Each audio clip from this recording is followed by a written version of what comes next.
Para quem perdeu, ok. Acho que eu vou deixar para gravar. Vou ver se Isso, a gente grava. Deixa eu ver. já colocou, a gravação está funcionando, já está valendo. Se porventura não ficar online, agora ao vivo, pelo menos vai ficar registrado para quem puder assistir, não pôde assistir agora. Porque aí depois eu subo no YouTube depois, para quem quiser assistir. Perfeito, perfeito. É uma maneira da gente resolver esse pequeno contratempo, Isso. né? Bom, então eu vou começar. Então, mais uma vez, boa noite, pessoal. Eu agradeço muito sinceramente pela presença de todos e agradeço mais especialmente ao Jefferson Tenório, porque ele está aqui conosco muito amavelmente. Então, Jefferson, seja muito bem-vindo ao nosso clube. Meu nome é Claudinei Cássio de Rezende, eu sou professor, sou historiador também. E Jefferson, para você que não conhece o nosso clube, né? O nosso clube é um espaço de leituras, um espaço de reflexões, cujos encontros eles acontecem uma vez ao mês. E por aqui já passaram algumas obras de autores contemporâneos, né? Como Itamar Vieira Júnior, como Aline Bey, mas também passaram alguns clássicos como Dostoiévski, Tolstói, Gogol, Pushkin, Turgenev, Cervantes, Lazarilho, Kafka, Orwell, ou seja, a gente está lendo muita coisa boa. E desde esse último encontro, você é o segundo nesse caso, né? Nós tivemos o privilégio de poder conversar com os autores. Então, a sua presença aqui nos honra muito, né? É uma coisa muito particular, uma oportunidade que a gente tem de manter o diálogo com quem faz a literatura, como eu estava te dizendo, manter um diálogo com o lado de lá, e não só com leitores, mas com o autor, o que é muito gratificante para a gente. Dessa vez, vamos comentar um pouquinho sobre o seu romance, né? A sua novela. Eu estou chamando de novela, mas é um formato de romance, né? Esse formato aqui que me agrada demais, é o meu preferido, né, que é o Avesso da Pele. Então, Jefferson, muito obrigado. Se quiser dar alguma palavra inicial. Boa noite a todos. É sempre bom vir em clubes de leitura, porque eu também organizei, né, clubes de leituras numa livraria que tinha aqui perto, que infelizmente acabou fechando em função da pandemia, né, e tal. Mas é sempre bom participar de clubes de leitura e eu ficava muito feliz assim quando eu fazia convite para os autores e eles aceitavam ir, né, presencialmente. Então, para mim também é gratificante participar, né, do clube de leitura. Ô, Jefferson, que bom ouvir isso de você, né, que você também participou de outros clubes e tem essa experiência rica, que é a troca entre os leitores, né, entre os colegas, né, isso é muito gratificante. Jefferson, eu vou fazer um pequeno comentário com você e com nossos colegas aqui sobre a minha leitura da sua obra. Geralmente eu faço isso quando nós temos um livro cujo autor não está aqui conosco, e quando o autor está, eu faço uma ou outra pergunta, mas particularmente, eu gostei muito da sua obra, então eu gostaria de iniciar esse diálogo fazendo um pequeno comentário para uma reflexão com nossos colegas, né? E ao longo do nosso encontro, os nossos colegas de clube também estão convidados, obviamente, a fazer a interação, a fazer as perguntas que quiserem aqui.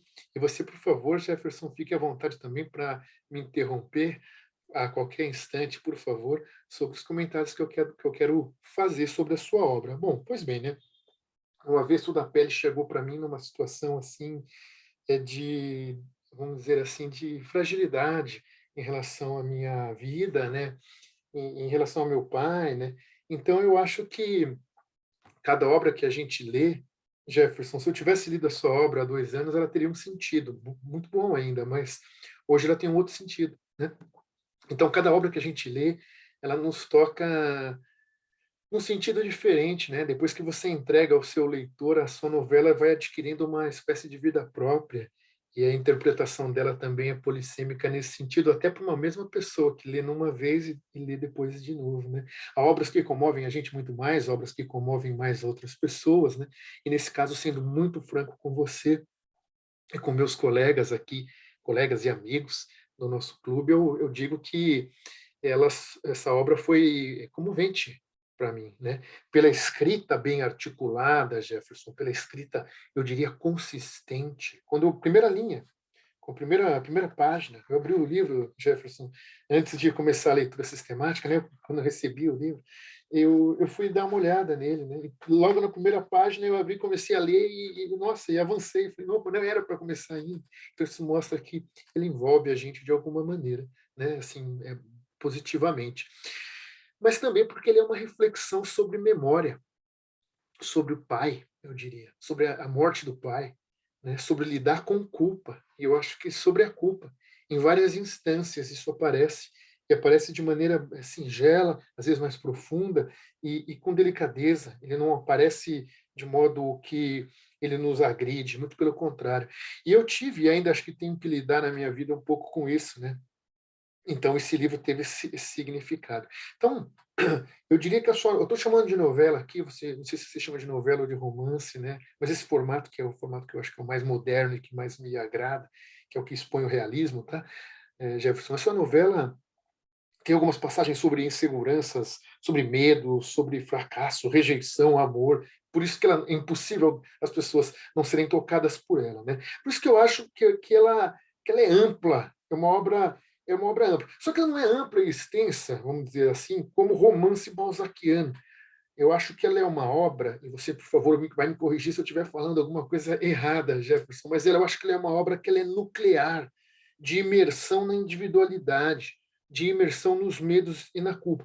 E ela traz um certo ar de universalidade, não porque ela tenta atingir um conjunto social amplo, mas porque nos dramas vividos pelo herói, ele consegue expor coisas que nos passam como universais. Então, por esse universo, eu digo que ela se aproxima a um tipo de literatura que ela mais me atrai, que é a literatura russa ali do século XIX. Tem muita coisa aqui. Eu tenho certeza que você se formou um pouco nessa vertente, né? E você não perde a dimensão concreta, apesar disso, né? Dessa formação mais particular, você não perde a dimensão concreta do Brasil, né? Do Brasil de hoje, que é um ambiente que vai alicerçar o conflito do herói, né? E para lidar com isso, um tema recorrente, como eu estou dizendo, é a culpa. Eu acho que, Jefferson, eu acho que esse é o ponto que é interessante da obra, né? A culpa e a criação de narrativa, né?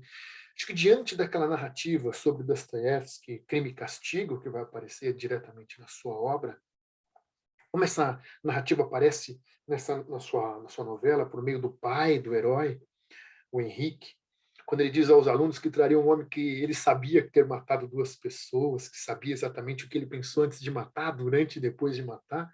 Quando você trouxe esse evento, na hora eu sabia que se trataria de Raskolnikov. Na hora eu falei, ele vai falar que e era isso. Nossa, é um ponto muito incrível da obra. Eu julguei isso como um apelo singelo sobre como que a literatura é capaz de fazer a gente percorrer os mundos. E o pai, o professor, o Henrique, sabia disso. A gente pode percorrer universos incríveis, refletir sobre a vida, sem sair ali da obra, né? Então, como é que da narrativa homérica ao avesso da pele a gente se aproxima de uma criação de uma narrativa, eu penso, uma narrativa que tente dar significado para a nossa existência efetiva. Então, eu acho que esse é o ponto, Jefferson, a criação de uma narrativa. Se você se lembrar de um historiador, Yuval Harari, ele vai dizer que a gente se torna Homo sapiens porque nós somos os primeiros capazes, os hominídeos, de criar uma narrativa que pudesse dar consistência à nossa existência. E justamente por isso a gente pode se destacar no mundo, explicar o mundo com base em torno de uma narrativa, na maior parte das vezes ficcionais, como vida religiosa ou defesa de uma ideologia, não importa, mas isso nos torna, ele diz, isso nos torna, essa é a origem antropológica do ser, né? Então, quando eu comecei a ler seu livro, eu vou confessar que eu senti um pequenino incômodo ali. Ainda que eu tivesse muito interessado pelas coisas contadas, esse incômodo dizia respeito à narrativa, mas vai ser resolvido, viu, Jefferson? Mas eu preciso jogar isso para a nossa reflexão. Porque era uma confissão do filho a um pai morto, diante de uma situação em que parecia que o pai sabia menos que que o filho sobre a própria existência. Como é que é isso? Por quê? Né? E eu não tinha respostas dessa, dessa situação. E eu falei, por que o Jefferson Tenório fez isso? Né? Por qual razão o filho deveria saber essas coisas? Ou deveria dizer isso ao pai morto, reconstituindo a sua história para ele? Quer dizer, qual é o sentido disso? E como ele saberia detalhes da vida da mãe, a vida sexual, a menarca, coisas muito íntimas e até o que pensava, né? Eu pensava assim, ué, por que o Jefferson Tenório não criou um narrador onisciente que tivesse dado conta desse fenômeno? Vai ter uma explicação, e eu sei qual é, mas você não cria um suspense artificial, né? Só que, ainda que tivesse esse incômodo não resolvido, ele foi, já vou dizer como, todo mundo leu, todo mundo sabe, não vai ser spoiler. Só que isso não impedia a verossimilhança. Eu acho que a verossimilhança é um ponto alto do trabalho, né? Não impedia a verossimilhança do conteúdo narrativo, nem mesmo a sua assimilação a uma estrutura que eu chamo típica de realismo. Se a gente pode dizer que um Memórias Póstumas do Machado é a substância máxima do realismo no Brasil, né, Jefferson? Você não escapou do realismo. Eu acho que isso é uma coisa impressionante, maravilhosa da sua obra. E você resolveu essa situação. Foi preciso que a gente tivesse um pouco de paciência, e quando tudo já tinha acontecido, o desfecho da obra vai mostrar que a coisa era consistente, que aquela minha sensação foi resolvida, e foi resolvida de uma maneira que eu me surpreendi. Né? Porque você não precisou criar um suspense artificial.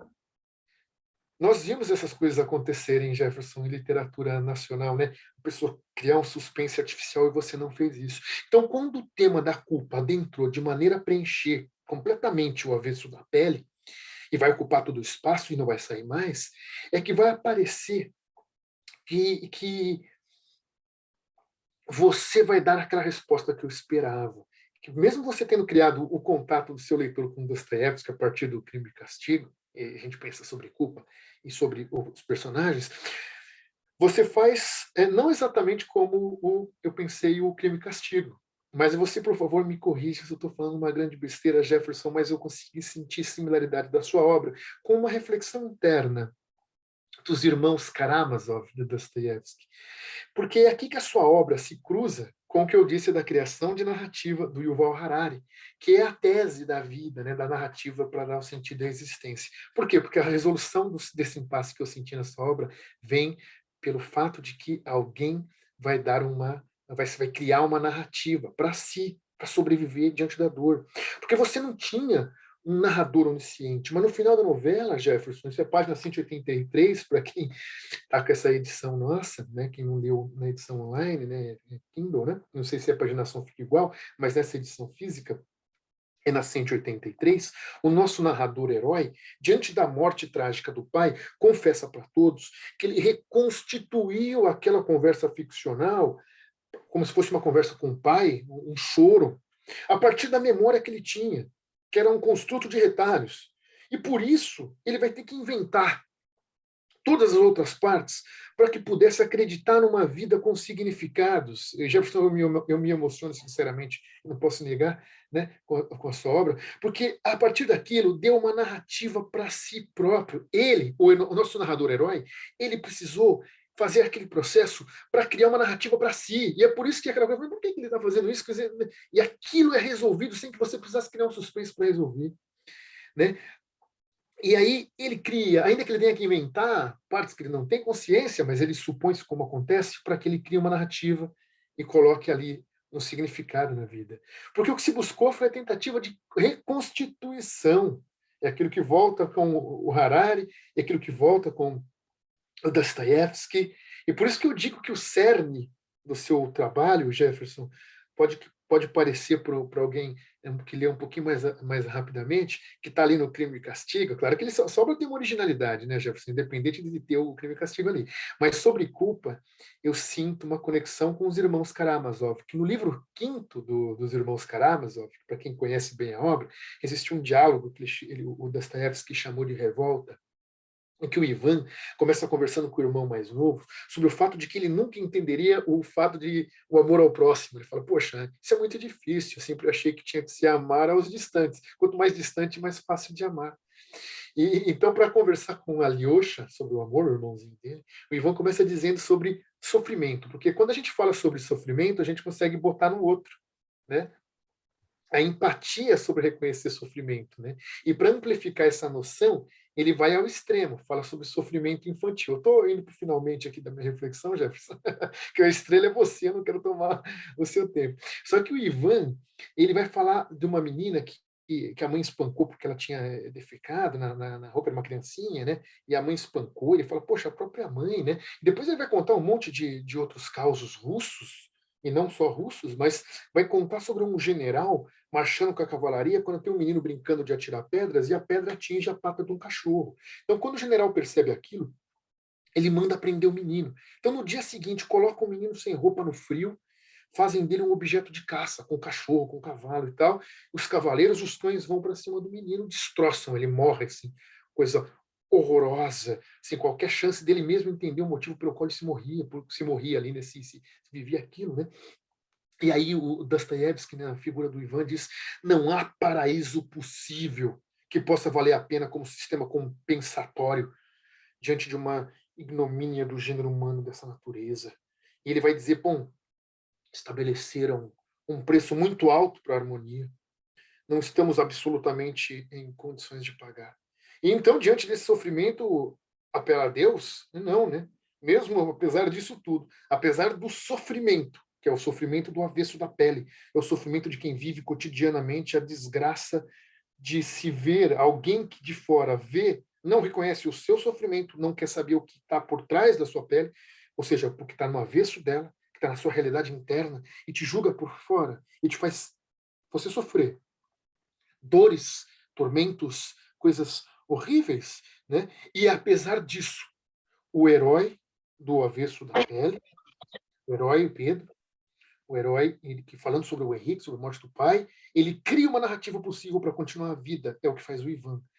É preciso, eu poderia entregar o bilhete de entrada ao universo, é isso que me faz quando eu vejo história desse tipo, sofrimento, ele está dizendo, mas não fazemos isso. Continuamos a continuar. E o avesso da pele é uma criação de uma narrativa sobre continuar a continuar. E o que eu mais gostei, só para finalizar, Jefferson, eu ia finalizar até aqui, mas aqui é preciso dizer que ele a composição de uma estrutura realista. Para que você não precisou apelar para uma ideia de ancestralidade que escapa da cultura, como se a ação concreta dos homens e das mulheres, historicamente postos, não gerasse a cultura, como se a cultura fosse passada por uma estrutura fisiológica, o que não é. Você mostra que não. A cultura é passada pela ação dos homens, das mulheres, do seu tempo, da vida, da existência. E isso, Jefferson, eu acho que é um mérito que a gente não tem como mensurar, da grandiosidade, da delicadeza e do quão profundo sua obra, pelo menos a mim, me toca assim, muito sinceramente. Muito obrigado, Jefferson. Fique à vontade para dizer, por favor, e todo mundo. Muito obrigado, de coração. Obrigado, Cássio, pelas palavras. Obrigado por essa análise assim muito sensível e muito arguta e, enfim, acho que você tocou em temas aí bem interessantes e que eu penso também quando eu estou produzindo um livro, né? Eu posso dizer que eu pertenço a uma tradição, né, de escrita, de uma certa escrita de novela ou de romance, né? Porque esse gênero, ele é um gênero moderno, né? Então, dentro da teoria literária, o romance, ele é um gênero moderno, e alguns dizem até que já é pós-moderno, né? Já é uma outra categoria, mas ele se diferencia, por exemplo, daquelas histórias mais antigas, né, que a gente vai chamar de épico. Por exemplo, se a gente for pegar o Ulisses, né, Ulisses não, a Odisseia do Homero, em que você vai ter ali um sujeito que sai da casa dele, né, de Ítaca, e vai para a guerra de Troia, e ele é um herói que ele não se pensa, né? Ele é um herói da coletividade, né? Ele é um herói da ação. E por muitos anos esse era o formato, né? Ou seja, você contar a história de uma época, a história de um povo, né? Talvez o romance que vai marcar o início desse romance moderno é o Don Quixote, Don Quixote dos Cervantes, em que você vai ter ali então um cavaleiro, né? Um cavaleiro andante, o Don Quixote, que na verdade vai ser uma crítica a esses heróis épicos, né? E vai transformar esse herói épico num herói comum, né? Num herói que sofre, que tem angústia, que sofre, que tem os seus erros, né? É um herói que se pensa.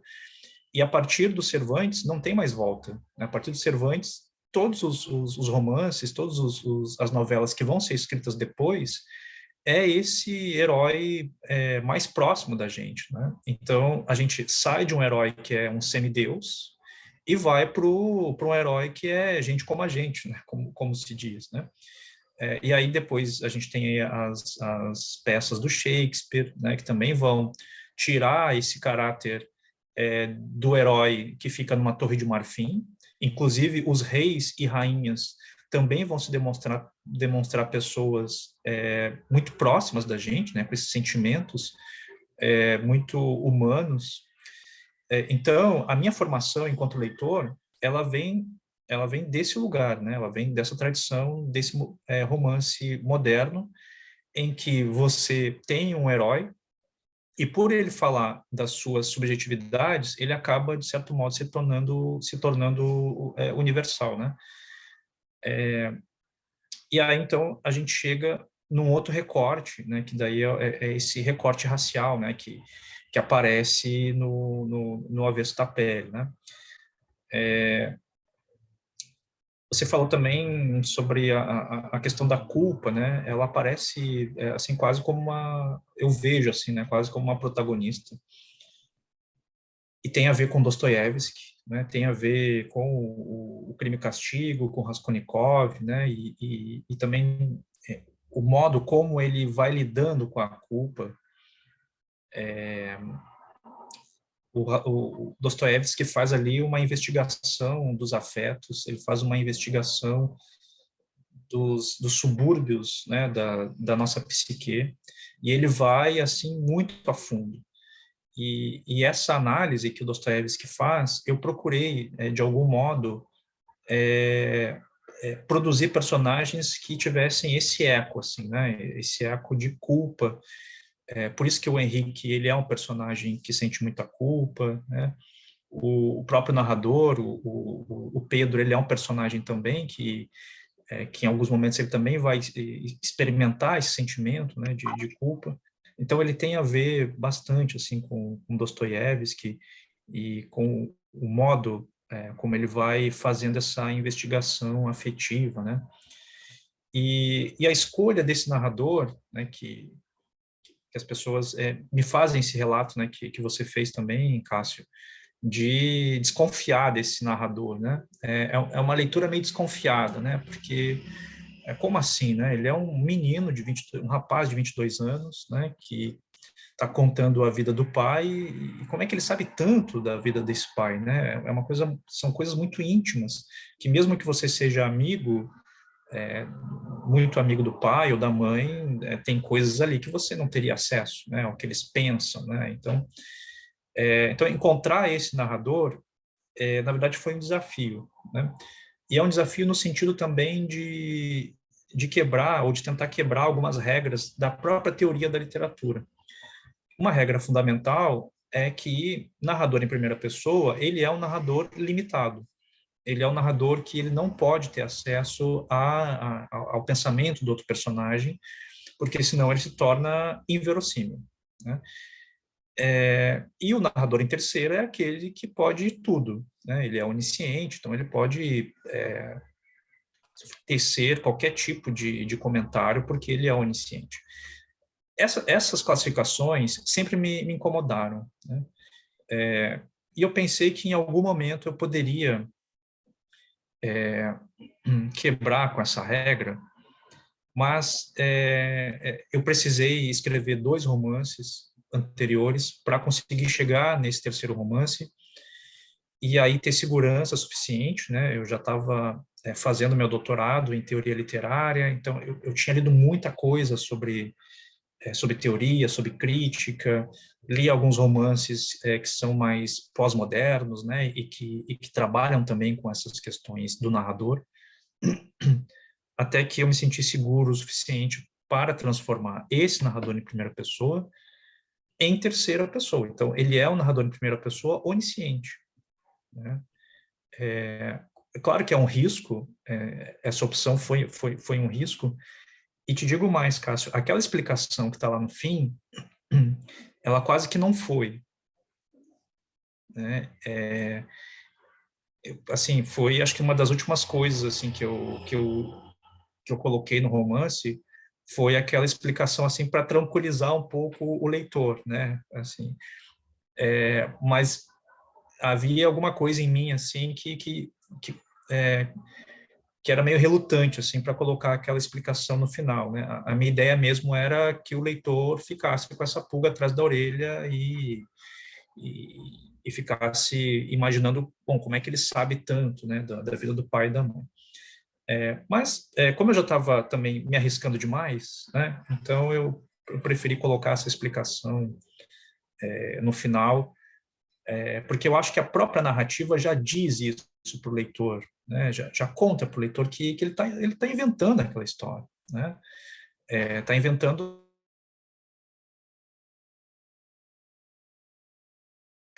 Se cada um de nós aqui for falar sobre a sua infância, cada vez que vocês forem contar sobre a infância de vocês, vocês vão aumentar, vão diminuir, vão inventar coisas, né?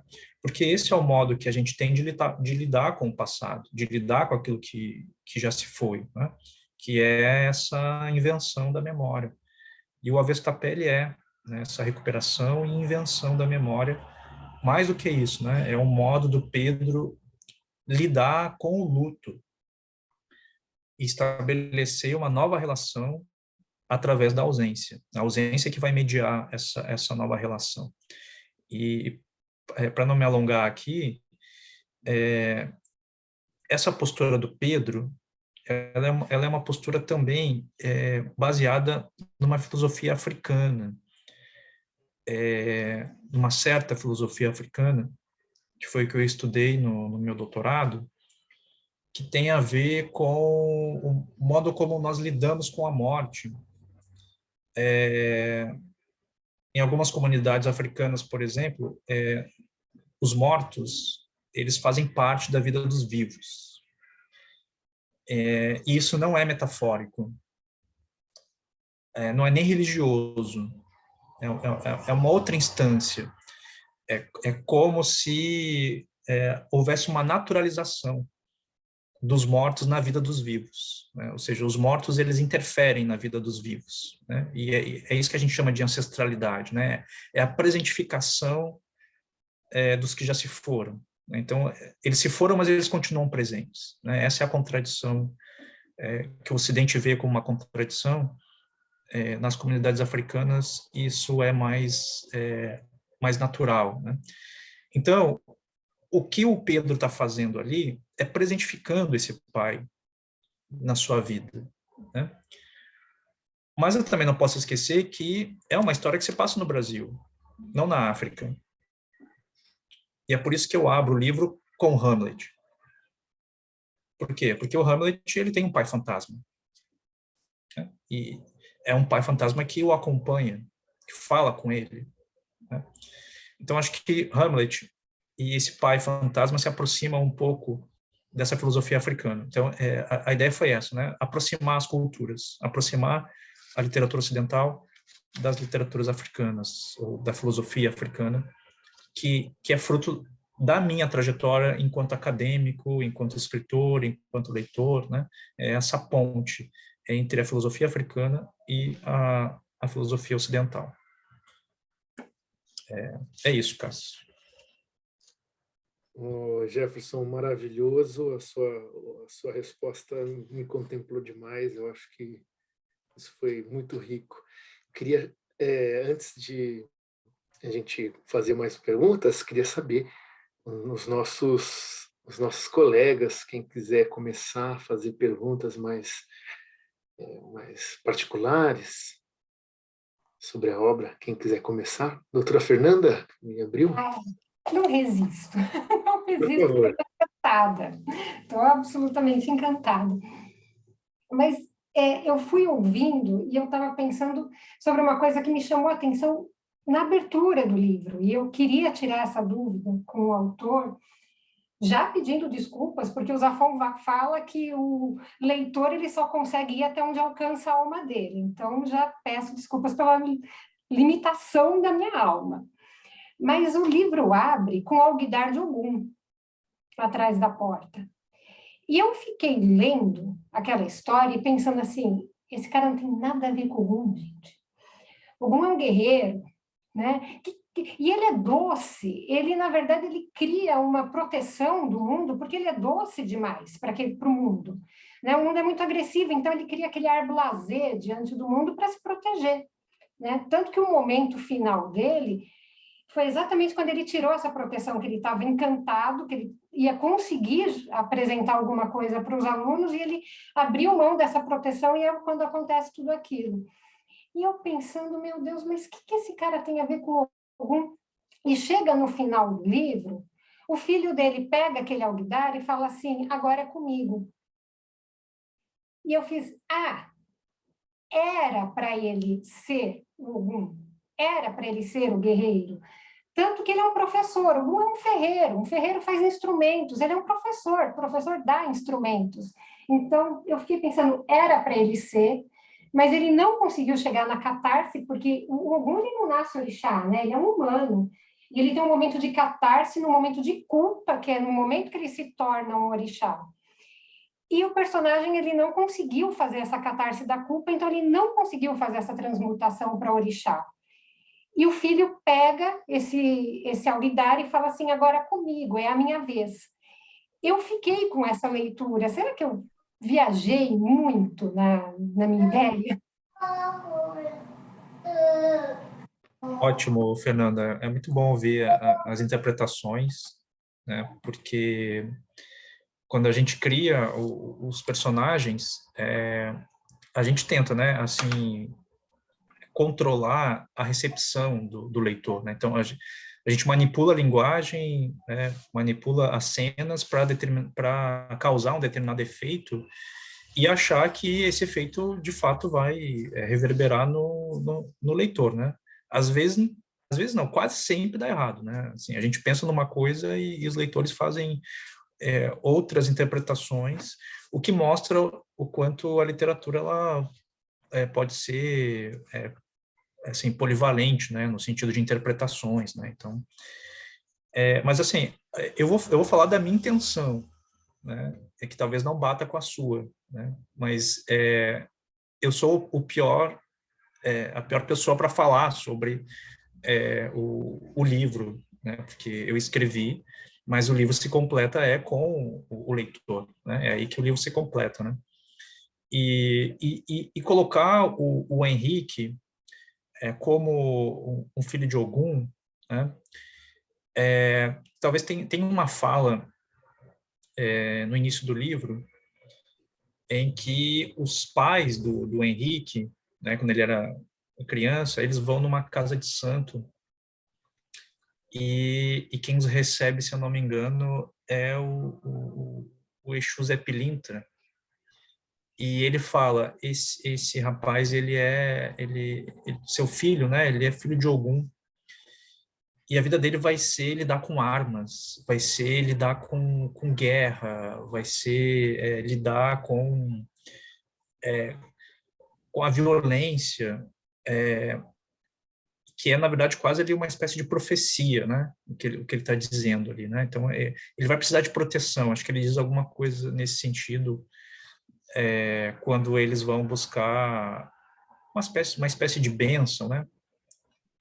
Lá nessa casa de santo. Bom, pois bem, a vida do Henrique, ela vai ser a todo momento essa guerra, né? E ela é uma guerra interna, né? Além de ser uma guerra também ocasionada pela violência das armas que estão sempre em volta dele, né? Mas contra ele, né? Então você tem ali, por exemplo, quando ele é quase morto dentro de uma igreja, né? Que apontam a arma para a cabeça dele. Você tem ali aquelas abordagens policiais, que são 8, 9 abordagens policiais, todas elas violentas, e essa vinculação, né, com a polícia, né, e todo esse ambiente, que é um ambiente violento, né. Então, na verdade, ele é um filho de Ogum, não no sentido do arquétipo de Ogum que a gente conhece, né, que é aquele sujeito guerreiro, aquele que vai para a guerra, né, então, eu quis propor algo não tão óbvio, né, eu quis propor algo que fosse mais complexo, né, é como se ele fosse um, um tipo de filho de Ogum, né? E não aquele que talvez aparecesse de forma mais... É que nem signo, né? Assim, a gente diz que fulano é de aquário, e aí a gente faz todo o imaginário da pessoa de aquário, e de repente a pessoa não tem nada a ver com... Mas aí, quando tu conhece melhor a pessoa, tu vai entendendo, mas é mesmo, né? Tem alguma coisa a ver aí com... É um pouco isso, assim, né? Então, quando o Pedro entra no apartamento, ele sabe da importância que aquele ocultar tinha para o pai, né? Porque o pai ele parou de ir nos centros, né, de Umbanda, mas ele ainda preservava aquele ocultar, né? E ele sabia da importância.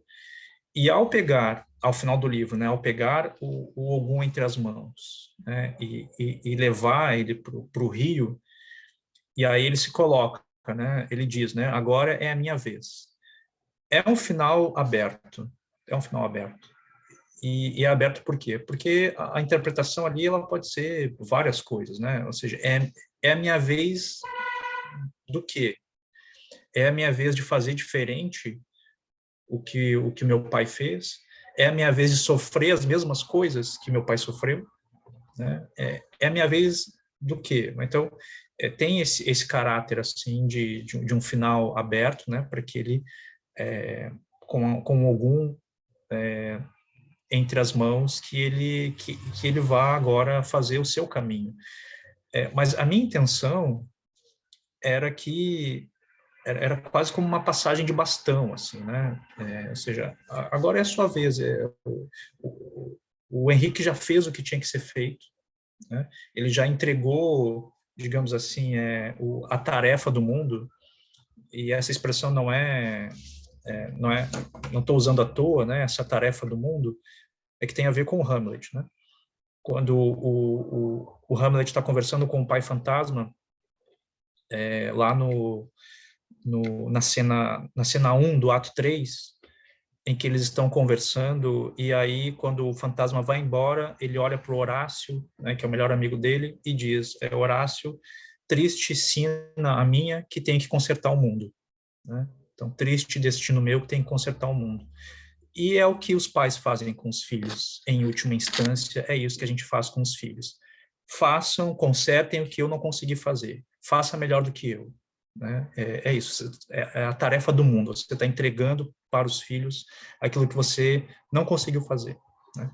Então eu vejo assim, né? O Pedro caminhando pelas ruas de Porto Alegre, pensando nisso, né? Agora eu preciso consertar o mundo, consertar aquilo que o meu pai não conseguiu fazer.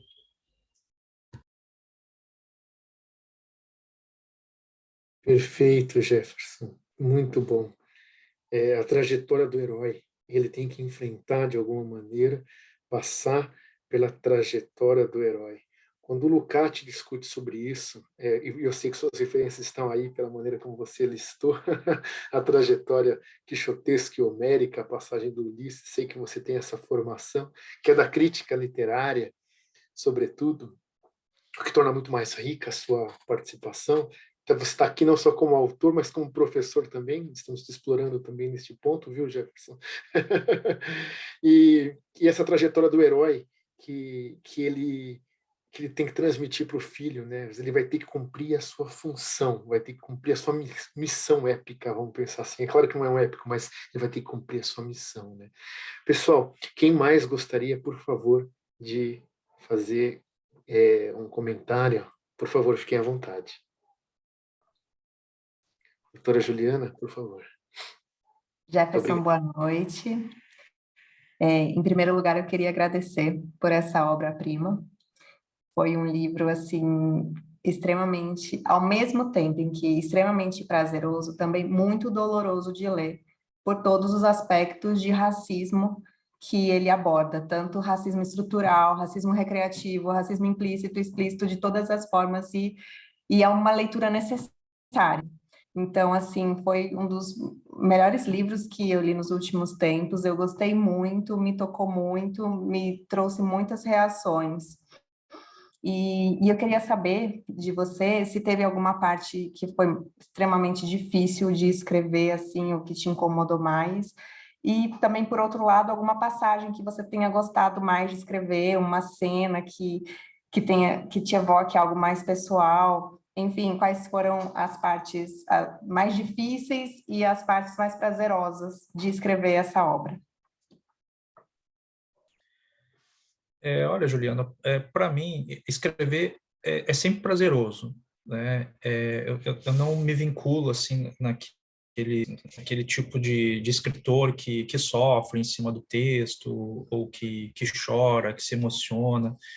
Eu acho até que eu sou meio frio, assim, para escrever. Eu sei que eu decepciono um pouco as pessoas quando eu digo isso, né? Mas que quando eu faço literatura, eu faço literatura estando bem, né? Assim, bem psicologicamente, estando bem fisicamente, porque eu acho que a literatura quer o melhor de mim, né? E o melhor de mim é isso, é estar bem, né? Tanto que, assim, eu não bebo quando eu vou escrever, não tem taça de vinho, de uísque, nada assim, eu tô sóbrio, e, enfim, quando eu me sinto bem, eu vou lá e escrevo.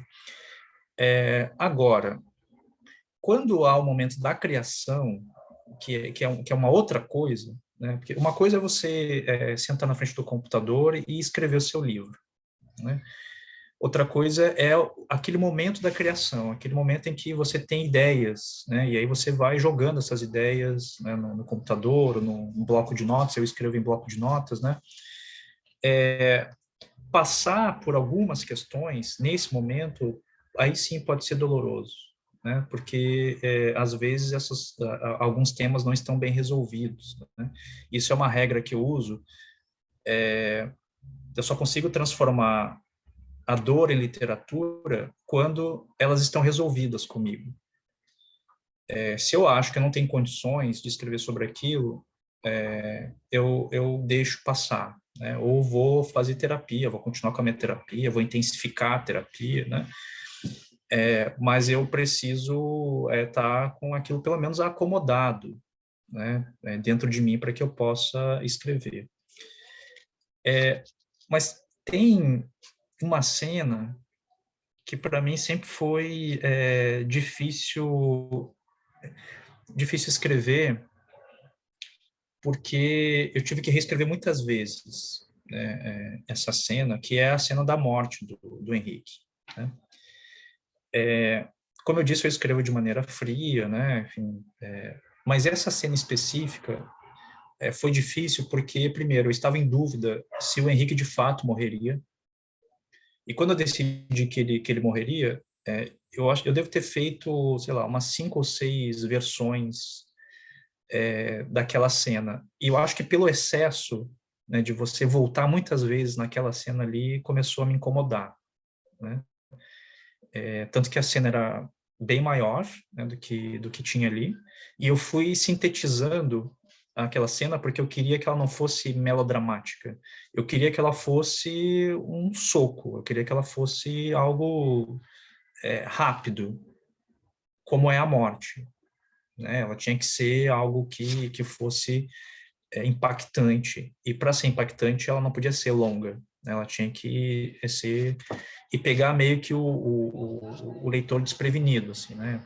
Ele começa o parágrafo falando de Toni Morrison, falando de Kafka e os livros que ele vai levar para a sala de aula, e de repente, linhas depois, ele está morto, né? É isso que eu quis colocar. Então, essa cena, pelo excesso de reescrever, ela me incomodou, né? Assim, até chegar na cena final. Agora, tem uma cena que eu acho engraçado e que eu gostei de escrever, que é a da parte escolar, né? Acho que na última parte do livro, ele abre um capítulo falando sobre reunião com os pais de alunos, né? Que é quando abre a porta do manicômio e aí você tem que lidar com os pais, que é, assim, muito pessoal, né? Fazia parte do meu dia a dia, e eram coisas que me incomodavam, né? Porque você ali com 20 turmas, às vezes, né, para dar aula, e você tinha que lidar ainda você tinha que ser meio que psicólogo de algumas famílias, né, dos pais, né, e tal. E eu até pensei, Juliana, que quando esse livro fosse publicado, eu achei que eu ia ser demitido da escola onde eu trabalhava, que, sei lá, daqui a pouco os pais iam ler aquele trecho ali e não iam gostar e tal, né? Mas aí não aconteceu nada.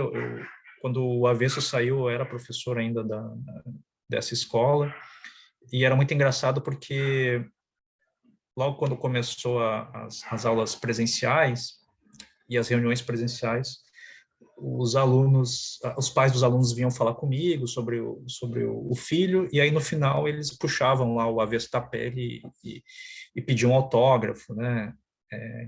Então era um pouco engraçado nesse sentido. Mas é isso, essas foram as cenas assim que eu gostei de escrever, né?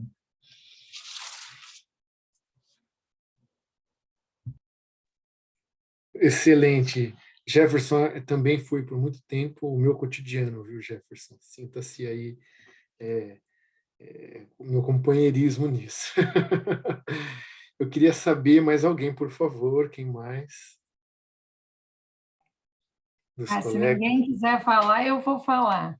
por Esse favor. livro estava sempre me chamando na prateleira das livrarias. Ele ficava assim, vem, me leia, me leia. Até que eu comprei, entrou um na frente, porque eu tenho isso de, às vezes, comprar já como se ele fosse fugir da minha vista. Então, eu já sequestrei o livro, comprei.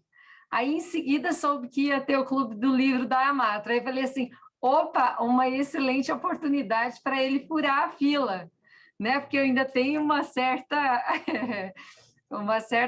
né? Tem que ser livro comprado, livro depois, né? Tem que entrar na fila. E eu fiquei feliz que ele veio para frente. E eu vou confessar, eu não fiquei com a inquietação do professor Cássio, não. Eu talvez eu me abandono, né? Então, comecei a ler e, assim, a primeira coisa que me chamou a atenção opa, estamos diante do quê?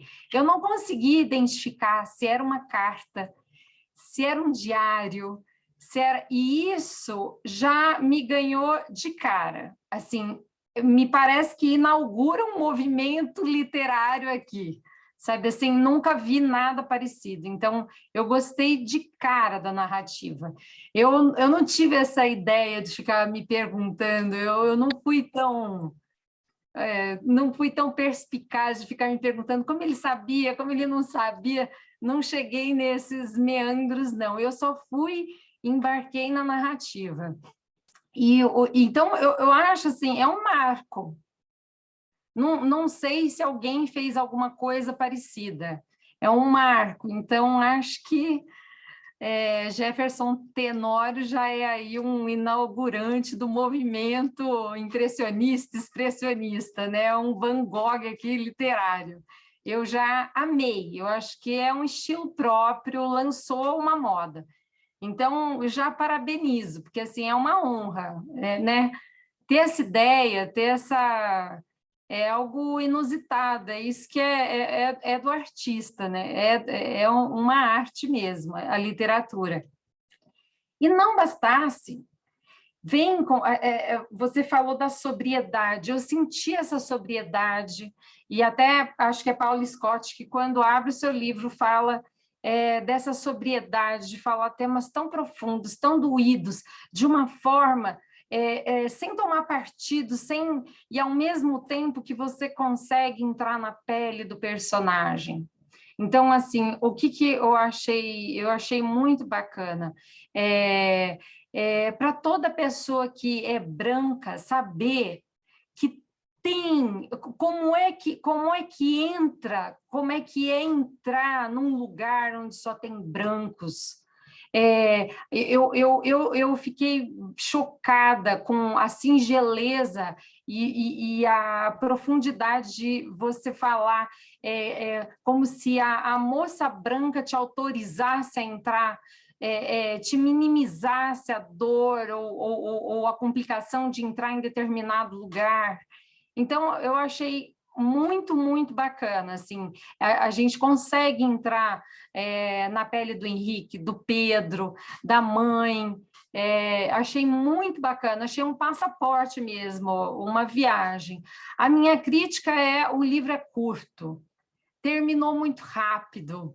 Eu pensei em fazer um acordo comigo, que às vezes eu só posso ler tantas páginas para não chegar no final, mas eu queria ter lido o final para quando fosse te ver. Então, assim, eu fiquei estarrecida, assim,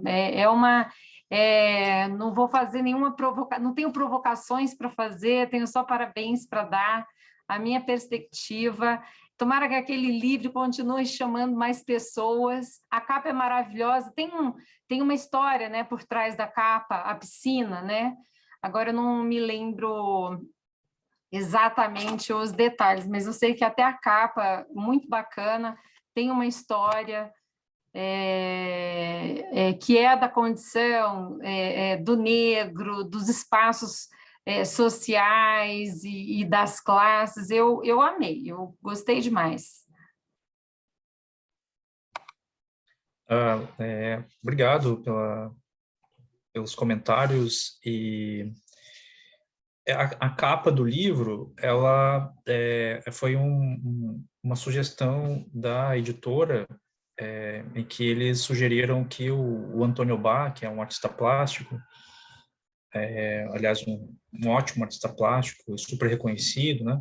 Pediram para que ele lesse o livro e aí sugerisse uma obra que ele já tivesse, ou ele faria uma obra, né?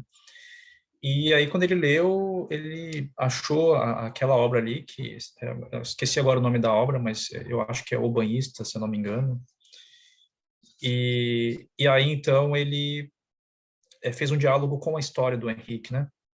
Porque aquela pintura ali que aparece na capa, aquele homem negro num trampolim, numa piscina que é interna, né? E ele está ali meio que rezando ou se concentrando para dar um mergulho. Ela tem a ver com duas questões, né? A primeira é que o Antônio Bá ele vai recuperar uma tradição europeia do século XIX, de pintores impressionistas e expressionistas também, como Cézanne, que gostavam de pintar pessoas tomando banho, seja na piscina, seja numa banheira, na praia, né? Então ele vai recuperar essa tradição e vai trazer para os dias atuais. E o segundo motivo para ele ter pintado foi um episódio que aconteceu em 1965 nos Estados Unidos, quando Martin Luther King foi proibido de entrar numa piscina por ser negro, num hotel, e e um gerente do hotel resolveu colocar soda cáustica nessa piscina para que as pessoas negras saíssem, né? Então foi um evento que marcou assim a luta pelos direitos civis, né, nos Estados Unidos. E o Antônio Bá então pega essa referência e faz aquele quadro, né? E aí dialoga muito, né, com o livro. E para quem tem também a versão aí física, né, vocês vão perceber também que ela tem uma certa textura, né? A capa, a parte de dentro da capa ela é mais lisa. Se vocês conseguirem passar a mão aí, ela é mais lisa, né? Porque as capas dos livros, elas são feitas desse lado, né? Esse lado que é mais liso. Então, há um jogo também aí do avesso, né? Ou seja, virar essa capa do avesso, né? Então, o livro é para ser também um objeto estético, né? Uma obra de arte, né? Então, esse livro foi muito bem pensado, assim, pela equipe da Companhia das Letras, né? Quando eles leram o livro, eles disseram, o meu editor, né, me deixou até assim emocionado. Ele disse: Jefferson, esse seu livro não é qualquer livro, né? Esse seu livro, ele tem alguma coisa, ele tem algo a mais, né? E aí eles colocaram à disposição o que havia melhor assim da editora, né, para a confecção desse livro, né? E aí vocês têm aí que eu considero, né, uma obra de arte feita a partir dessa pintura, né, do Antônio Bá, né?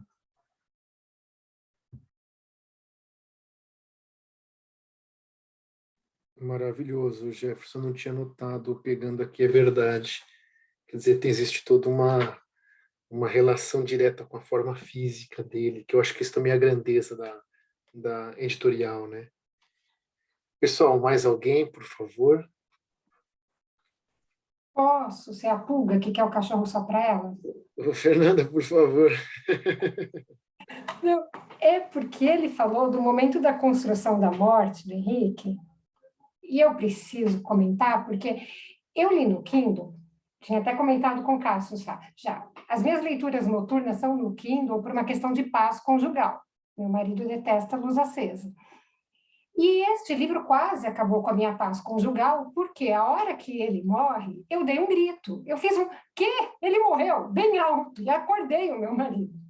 Porque foi chocante, né? Ele estava num momento leve, suave, pensando o que queria passar para os alunos e tudo, e foi uma violência que atravessou, assim, para mim foi chocante. Eu gritei sozinha, né, lendo o livro. Mas depois eu fiquei pensando, e eu nem sei se foi a sua intenção, mas se foi, foi genial, porque esses personagens, o que acontecia com eles? Eles estavam vivendo os dramas deles, às vezes momentos bons da vida deles, e eles eram atravessados do nada por uma violência, por conta da questão racial. Quando eu estava totalmente entregue ali, vivendo aquele momento ao mestre com carinho no livro e tal, de repente eu fui atravessada por uma violência que foi aquela morte estúpida que ele teve, né? Então, assim, primeiro deu certo a questão do susto e quase me gerou um problema conjugal, porque realmente, né? Mas eu achei incrível, porque eu me senti atravessada por essa violência, então eu achei que o livro conseguiu colocar a gente na pele dos personagens. A intenção, Fernanda, acho que uma das minhas intenções deu certo, então. Que era causar esse susto mesmo, né? Porque quem tem o livro físico, na contracapa já diz que ele vai morrer, né? Isso foi uma opção minha de colocar na contracapa do leitor já entrar no livro sabendo que o Henrique vai morrer, né? No primeiro capítulo, que é o capítulo que abre o livro, a gente já sabe que ele está morto, né? Porque o filho está falando ali em enterro, está falando das roupas do pai, né? Então, assim, o leitor já sabe desde o início, é a crônica da morte anunciada, né? Mas como você bem disse, Fernanda, o leitor ele vai entrando no livro, essa era a intenção, né? E por isso os parágrafos longos que era essa tentativa de levar o leitor ao máximo que eu pudesse para dentro dessa narrativa, de modo que, aos poucos, ele fosse se esquecendo de que o Henrique iria morrer, né?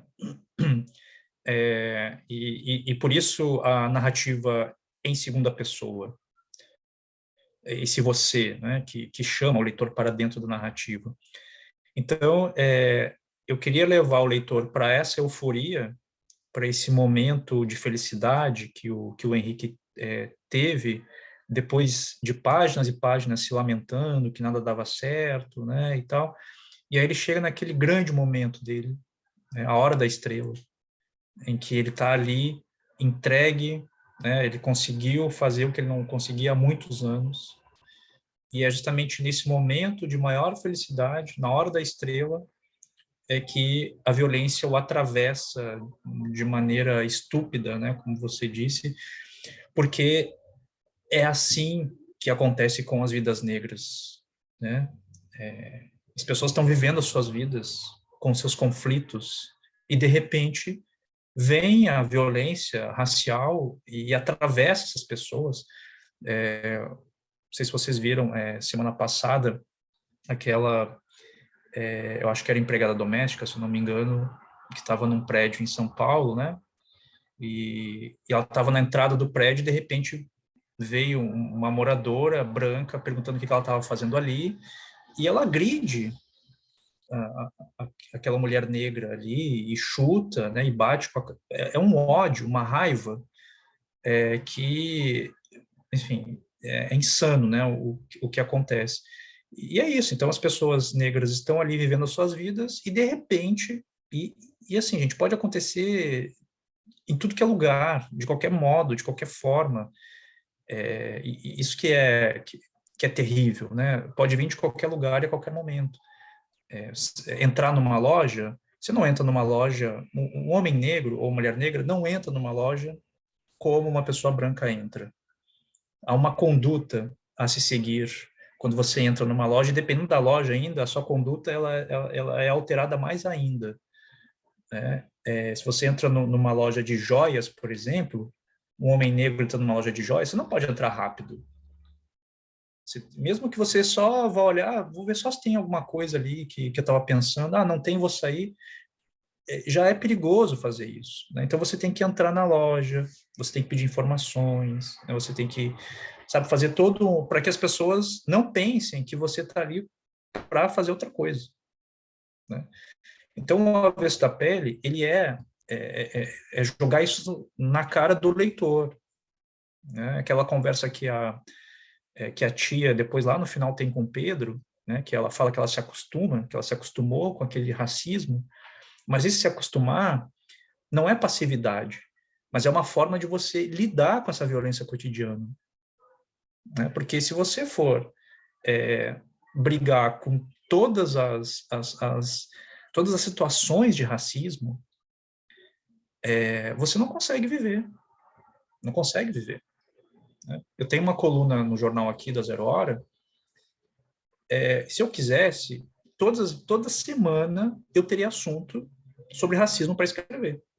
Aliás, eu teria assunto para todo dia para escrever, né? Mas por que eu não faço isso? Por que eu também falo de literatura, eu procuro falar de arte, procuro falar de música? Porque é uma maneira também de me proteger, né? Então, o Avestapelli é essa síntese que joga na cara do leitor, olha, o racismo existe, ele é cotidiano e ele mata. É isso, né?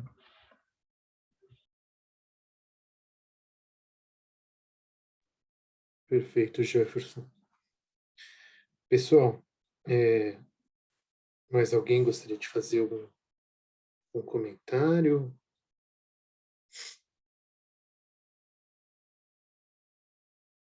Bom, Jefferson, eu queria fazer só uma coisa mais pessoal. Jefferson, seu primeiro livro, do ponto de vista literário, né, romance, foi em 2013, se não me falha a memória, fiz uma pequena pesquisa.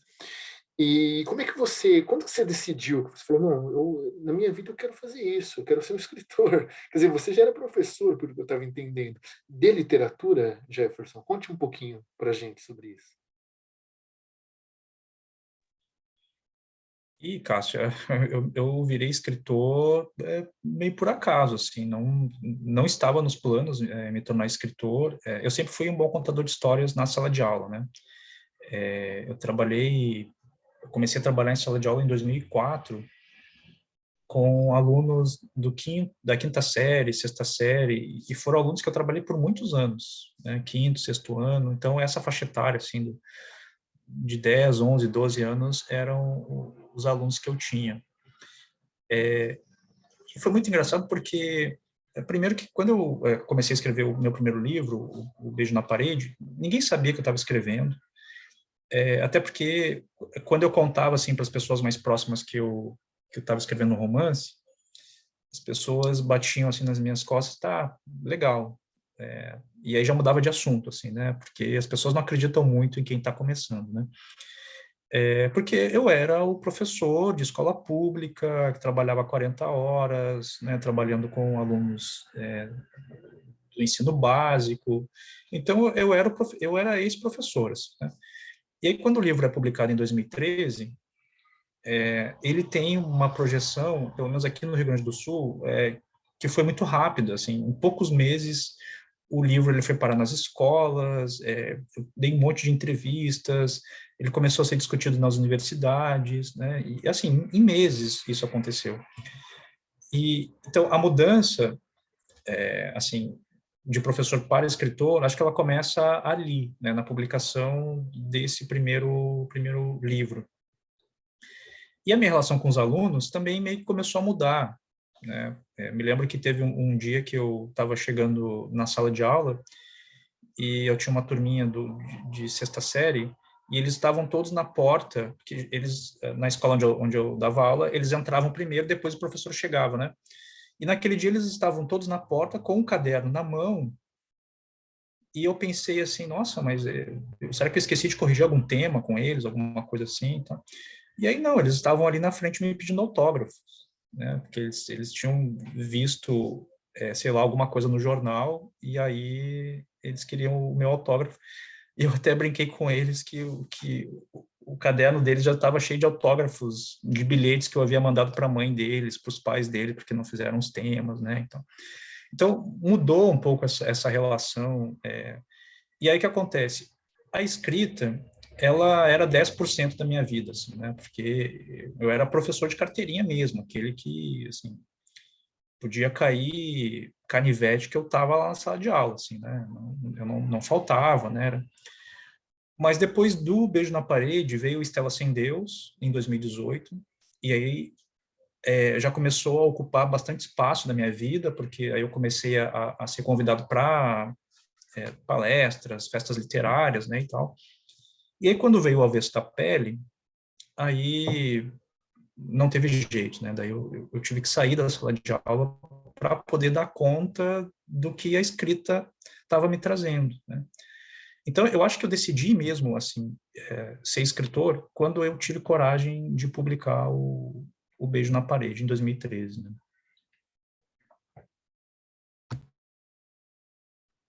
Linda história, Jefferson. Eu comecei a dar aula, entrei em sala de aula em 2004 também.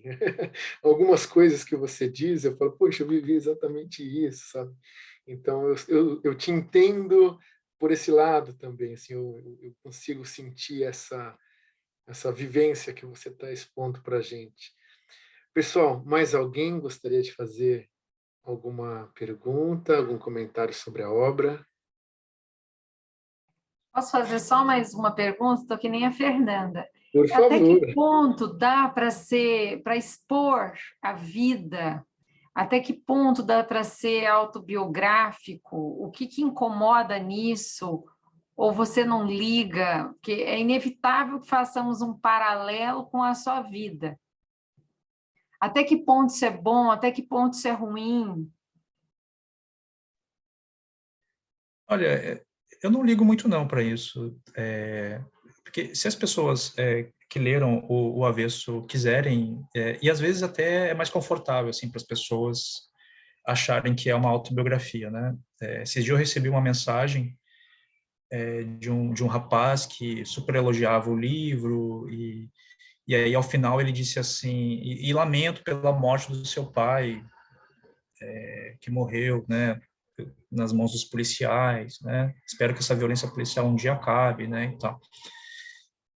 Eu olhei aquela mensagem assim, eu fiquei pensando, bom, meu pai está vivo, está bem vivo, e, enfim, meu pai é branco, não tem nenhuma relação com o Henrique, né?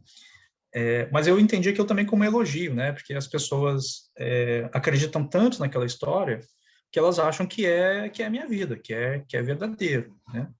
Mas eu não me incomodo, não. Eu só me incomodo se as pessoas entenderem que ao ser autobiografia não é literatura, ou que é menor, né? Ou que é uma literatura menor, né? Se é nesse sentido, assim, daí eu me incomodaria. Mas eu não posso negar que há elementos biográficos no livro. É claro que tem, né? O Henrique é muito parecido comigo,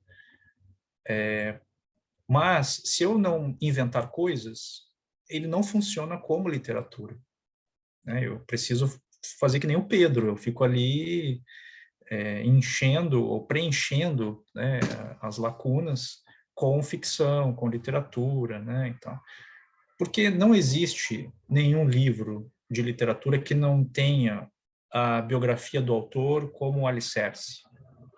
Pode ser qualquer livro, seja um livro fantástico, seja um livro de fantasia, seja um livro que aparentemente parece longe do autor, mas não é.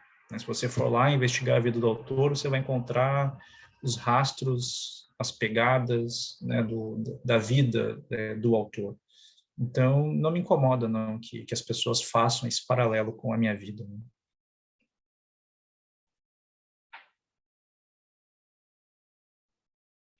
Perfeito, Jefferson. Mas alguém gostaria de fazer alguma pergunta?